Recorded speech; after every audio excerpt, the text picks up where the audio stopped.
పొంగూరు నారాయణ అనే నేను శాసనం ద్వారా నిర్మితమైన భారత రాజ్యాంగం పట్ల నిజమైన విశ్వాసం విధేయత చూపుతానని, భారతదేశ సార్వభౌమాధికారాన్ని సమగ్రతను కాపాడుతున్నానని, ఆంధ్రప్రదేశ్ రాష్ట్ర మంత్రిగా నా కర్తవ్యాలను శ్రద్ధతో అంతఃకరణ శుద్ధితో నిర్వహిస్తానని, భయం కానీ పక్షపాతం కానీ రాగదేశాలు కానీ లేకుండా రాజ్యాంగాన్ని శాసనాలను అనుసరించి ప్రజలందరికీ న్యాయం చేకూరుస్తానని దైవ సాక్షిగా ప్రమాణం చేస్తున్నాను. నేను పొంగూరు నారాయణ అనే నేను ఆంధ్రప్రదేశ్ రాష్ట్ర మంత్రిగా నా పరిశీలనకు వచ్చినా లేదా నాకు తెలియవచ్చినా ఏ విషయాన్ని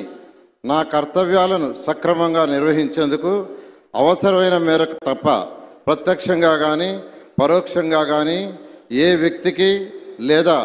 వ్యక్తులకు తెలియపరచనని లేదా వెల్లడించనని దైవ సాక్షిగా ప్రమాణం చేస్తున్నాను.